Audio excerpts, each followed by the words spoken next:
It's a bird. It's a plane. It's Jason J. Lewis, the voice of Superman on Justice League Action. This is Mark Wade, writer of Superman Birthright, and you're listening to the All Things Kryptonian podcast, including Superman and Supergirl. We discuss games, movies, cartoons, TV shows, and comics. Find us on Facebook, Instagram, YouTube, and Twitter. Welcome to the Krypton Report. It's Tyler, live from the new Hall of Justice. The fortress, cave, are no more. As anyone knows, we've been recently moving, so this is coming at you a little early, a little off schedule. Trying to get caught up on some things, and my co-host, the man with muscles himself, Mr. James the Immaculate Cole, has sadly been moving as well. We did not plan this, just sometimes life happens. We moved. So, continuing my series on the people who portrayed Superman and Supergirl, we're going to be talking about the Superman that most people know from the past. A lot of people think this is the first Superman, but it's incorrect. We're going to talk about George Reeves. Now, George starred in a film and TV series. And it's very interesting when you study his history about everything he was a part of in his tragic life. And like I told before on a previous podcast, that I had a picture hanging of Kirk Allen and of George, and my dad, thought, hey, the first Superman, my actual dad, this one over here, Kirk, he was the first. Oh, really? Yeah, pretty crazy. So we're going to take a quick break. Here's some words from myself and about Southgate, and we'll be right back. Hello, everybody. I just want to let you know that Southgate Media Group has its own Patreon. That's right. For $5 a month, you can get exclusive shows, content, and interviews with the different podcasters of the network. This Week in Geek is a Patreon exclusive only series. So check it out. Go www.patreon.com/Southgate Media Group. We are always adding new content. If you want to help out this show and any other show on Southgate Media Group, and you really don't have the extra money to do so, check this out. Go to southgatemediagroup.com. At the top, there's a link to Amazon. Click that, log into your Amazon, shop and buy like normal, and part of the money that you spend comes back to us to help us with our podcasts. This is Dan Jurgens, and if you want to have a good time, keep listening to the Krypton Report. And we're back, diving into George Reeves. Now, funny is, we have George and Christopher. But let's get into this. George Kiefer Brewer was born January 5th, 1914, and died June 16th, 1959. He's best known for his role as Superman in the 1952 to 58 television program Adventures of Superman. George was born in Iowa, the son of Donald Brewer and Helen Reeves. Helen Lesher. I apologize. I can't read my own writing. Reeves was born 5 months into their marriage, and the couple had separated soon after Reeves' birth. At this time, George and his mother moved from Iowa to her home in Galesburg, Illinois. Now, I will say right now that I am not a George Reeves aficionado. I don't know everything. I just wanted to give a taste of the man who portrayed the great character, Superman. And if anyone out there is a Supernatural fan, much like myself and James, my co-host, the actor Jim Beaver, who portrayed Bobby Singer for the series, is a huge well of knowledge about. He's actually technically a George Reeves historian. He has wrote a biography and was a technical advisor on the film Hollywoodland, which we'll discuss a little bit later. Hollywoodland depicts the conspiracy or murder or suicide of George and stars a great cast with Ben Affleck portraying Reeves. Later, after his mother remarried Frank Beslow, George became known as Beslow. They then moved to California, where Reeves began acting and singing in high school, continued performing on stage as a student at Pasadena Junior College.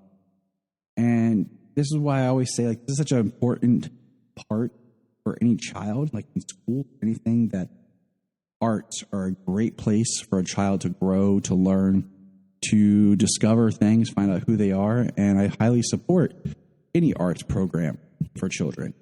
And many actors don't really get their start until acting in some sort of school production of something. Community theater is amazing as well. A lot of times are the only time kids get exposed to things and have a chance to broaden their eyes, trying to help children.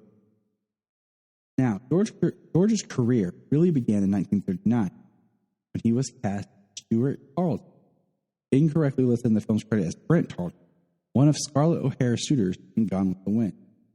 Funny fact, in front of me right now is a poster that is a mock-up of the Gone with the Wind poster that is really Clark holding Wonder Woman it's Superman holding Wonder Woman in the same pose as Gone with the Wind. It's from the New 2 when they were together.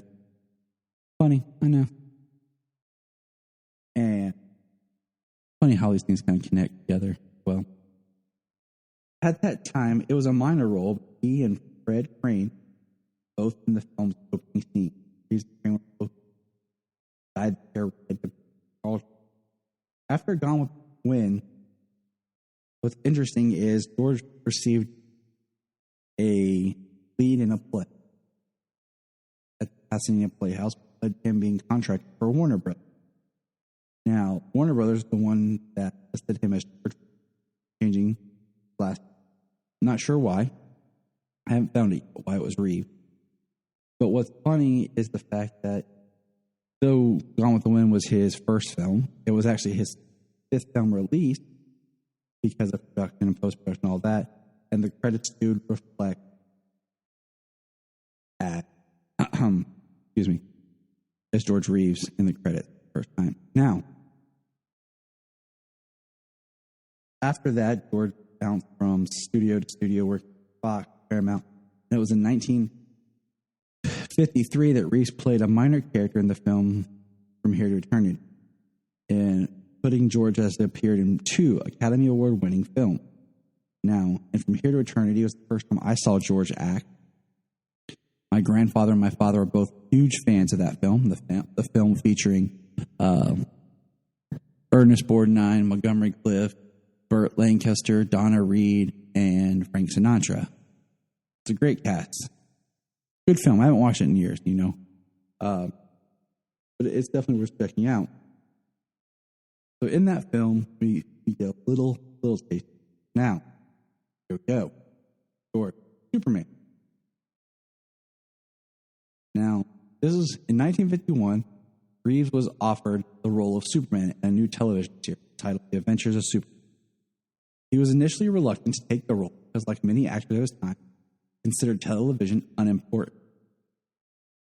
Pretty funny.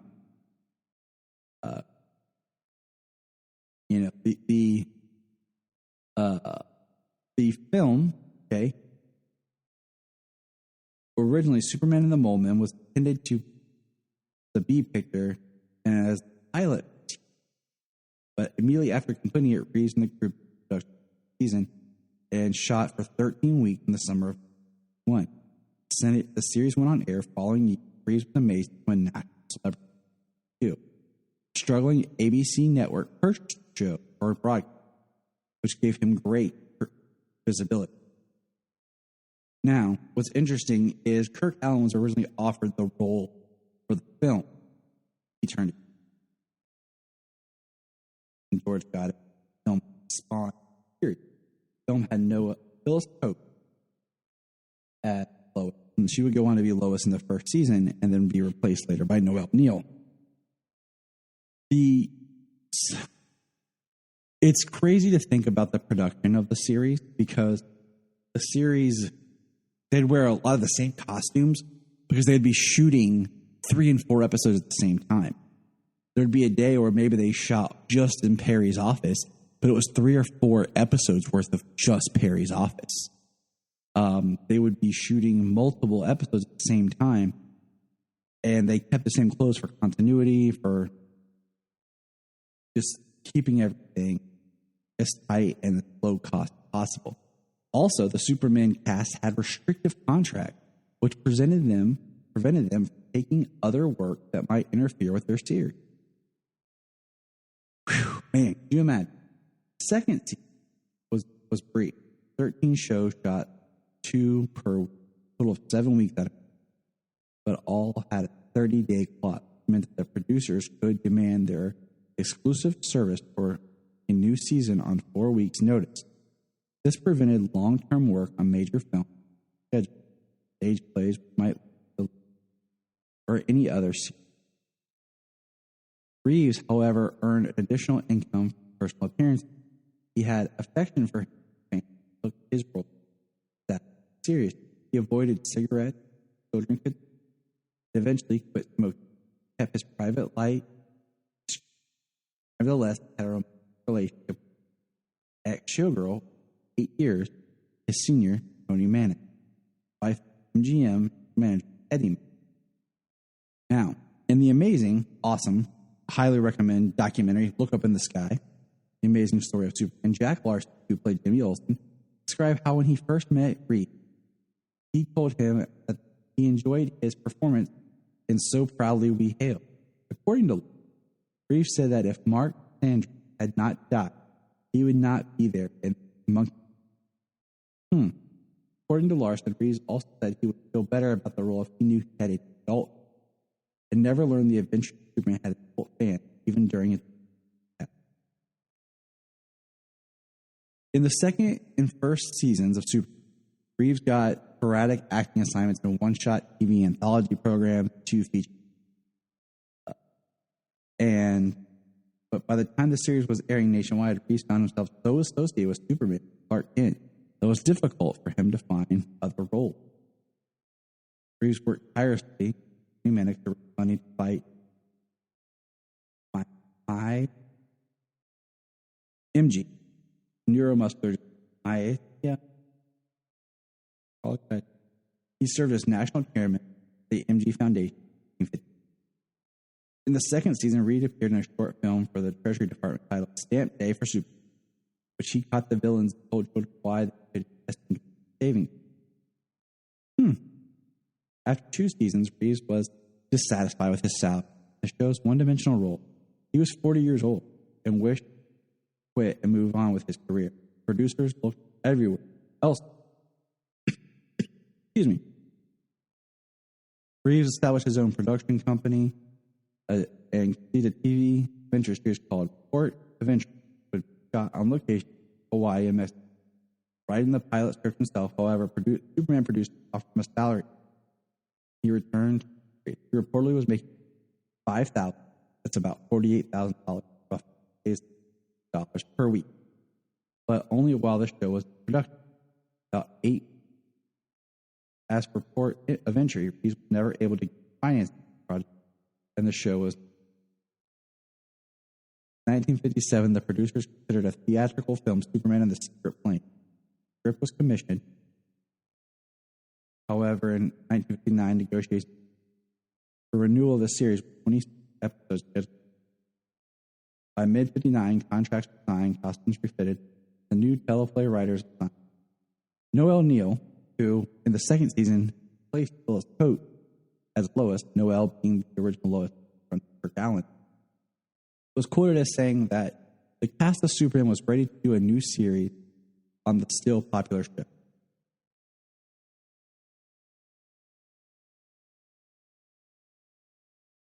Now, Reeves did things to kind of help his. He appeared on the Tony Bennett show thing, and then in 1957, in episode number 165, Lucy and Superman, George Reeves appeared on I Love Lucy. Now that is my first time seeing the George. I was watching I Love Lucy with my grandma, my great grandma, and my grandma had one of those old school big screen TVs. And that is where I first saw it. And I first saw Superman. And it's one of those memories I remember.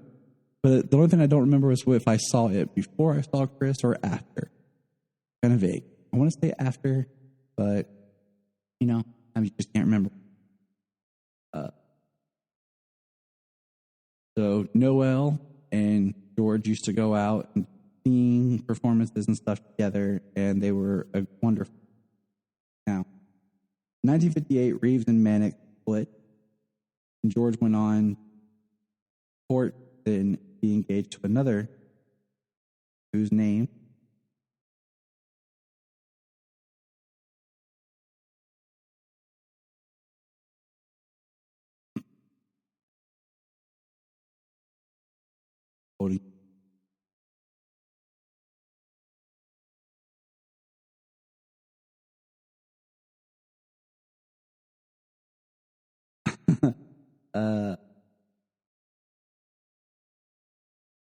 Nor Limit, sorry, had written. And I thought it was funny because of the double L. Now, this is where I'm not going to get into here, but it is quoted saying that George, that it was, as people believe it was set up, but what is known as Reeves died of a went to the upstairs bed of his home between the hours of 1:30 a.m. on June 6th.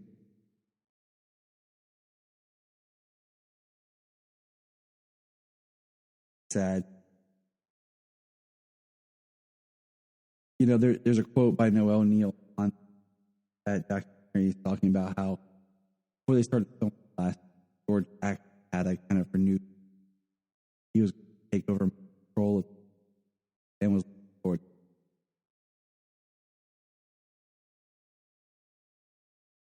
Interesting facts about the series ran for 6 seasons, and in fact, had George first defended Noel Neal and placed coach.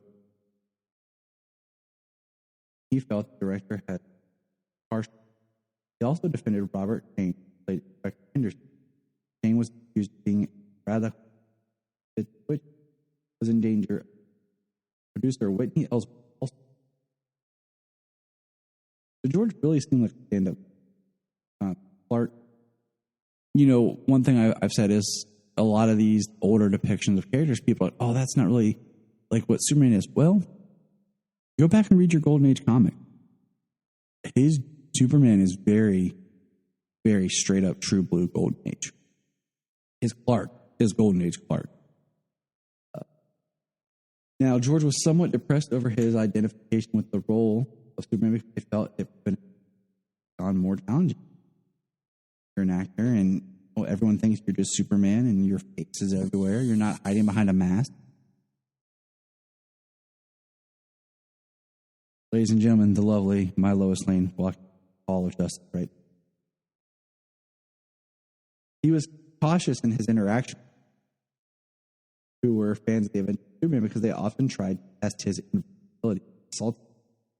At one appearance, a young boy came up to Reeves, pulled out a pistol, and pointed at him. The boy had taken the weapon, a Luger that his father had brought home in World War II, to see if Superman really was invulnerable. Reeves convinced the boy to give him the gun by saying that someone else was hurt. Very, very intense. He did TV ads for Kellogg's Frosted Flakes for Tenure Super. Very funny to watch a couple of them on the documentary about how he was having breakfast. Jimmy wasn't allowed to be shown having breakfast. As Clark Kent used to a wall to show the viewer arguing over whether or not the girl could be Superman, but by the end of the argument, they had united over dual font. Because we all know that Frosted brings people to. Although it is circulated that he was depressed to, and that it inhibited took the part of role model very, even to the extent of quitting. We said that earlier. And I think when you do pick on a role of Superman, it's more than just, I've said that before, because the character means so much to adults and to children that it really is more than just a job. You have to look at who you are as a person, and no matter what, it's just an acting gig. No, you'll be associated with that character for life, and people will always think about you as that and will reflect on that. And you are carrying that torch. You are carrying that mantle for a while. And as a person, it means a lot that you are honoring the character person. Now, an interesting factoid, at 37 years old, he was the joint oldest actor to make his live-action debut as Clark Kent Superman. Kirk Allen was the same age when he made his. He was the oldest actor to play the role of Clark Kent Superman live action, given that he was 44 years old during the filming of the sixth and final. It's really crazy to think he was 37, played Superman. Later, we'll find out how old Gerard Christopher was when he was Superboy, and how young Brandon Routh was when he was man. We're always going to remember an amazing. He inspired and inspired comic writers, actors. It's that we don't know really what happened. I do wish, thing that I've said before, is I hate that DC Universe is not around. Before anyone yells at me, oh, HBO Max. HBO Max does not have everything that DC Universe had. A lot of the specials are not there, as well as the Adventures of Superman and the Superboy TV series. Both of those were great to pop in. I was making my way through on DC Universe because I only owned the DVD of the second season of Superman because they're not easy to find. And I just highly recommend anyone to find a way to check it out and see George. If you have the Superman Blu-ray set now, I remember when it had. It has Superman, the extended cut, Superman 2, the Richard Donner cut, Superman 3, Superman 4, and Superman Returns in it. It also has Superman in the mold. And just find a way, look on YouTube, whatever. Just experience some George. Watch the documentary, Look Up in the Sky. I think that's even on DC's YouTube channel that you can watch. All right, well, this is Tyler signing off here. Remember, Look up in the sky. the Krypton Report is part of the Southgate Media Group network of podcasts. If you have an interest, check out Southgate Media Group to see if your podcast is there. I bet it is. At the Southgate Media Group website, you can sign up for our newsletter. You'll get info on all the shows, and you can find what you want. You'll also find links to our sponsors where you can get great products and support the podcast. Also, our book, Pod Life, Podcasting Stories. It's a great book. Check it out. It's nice to hear where people come from and why they do what they do. And remember,